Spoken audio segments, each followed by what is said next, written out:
I'm going to show you the only two methods you'll ever need to reliably light charcoal in your kettle barbecue. Let's go. So method number one, and this is the GOAT, the chimney starter. A chimney starter idiot-proofs lighting your barbecue. There's almost nothing you can do wrong, he says. This one cost me about 20 quid 4 years ago, but I just checked and they go for 30 quid now, so it's still a super cheap accessory for foolproof lighting and for how long they last. So we're going to reuse our snuffed out charcoal from the last cook. I've already been cooking today, hence the gloves, and it's better if we use that old charcoal at the bottom of the chimney starter.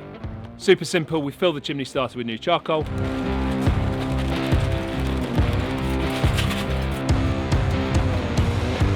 And to go with the lit charcoal from the chimney, I like a base of unlit charcoal on the bottom of the barbecue.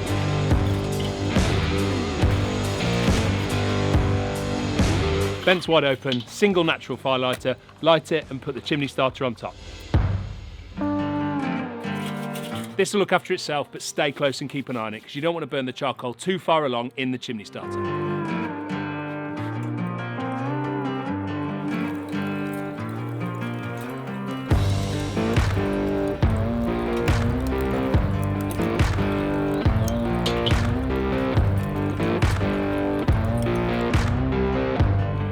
Right, this is ready to tip out, so hopefully I can show you where it's up to.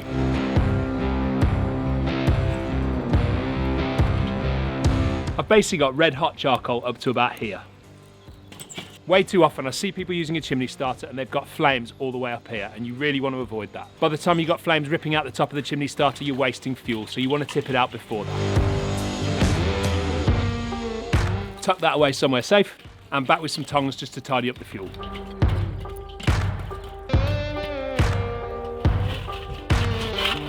I've closed my vents nearly all the way down, and that's going to slow down our airflow and give us a nice steady, even burn. I'll get into this more on future videos, but you can see here I've only half filled the barbecue, and that's given myself a cool spot in case I need to move the food over there. Grill grates back in, lid back on, and we're ready to cook. Right, so second method, this is the pile method, and this is for if you haven't got a chimney starter. It works just as well, it just takes a little bit longer. So again, we've got some old charcoal, and it's absolutely fine to use that. So we just pour out a small amount of lumpwood charcoal and we're going to use that as our base. And we'll use 3 natural fire lighters and we'll just position those spread evenly around that lumpwood base.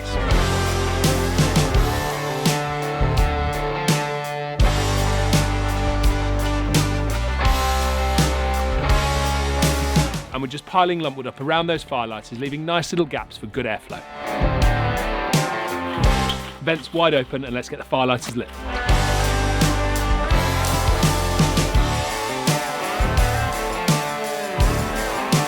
At this point, it's basically a case of giving it a bit of time. So I'm going to wash up and I'll be back in a minute.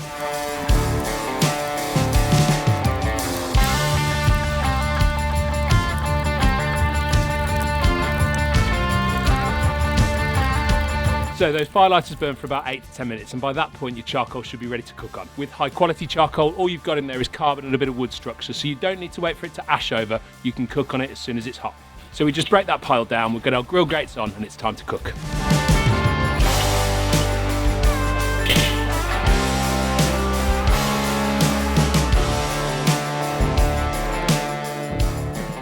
That's it, super simple. The 2 ways to light your kettle barbecue using lumpwood charcoal. We've got loads more videos coming up as part of our Barbecue Basics series as we approach spring. So please hit subscribe and I'll see you soon. Cheers.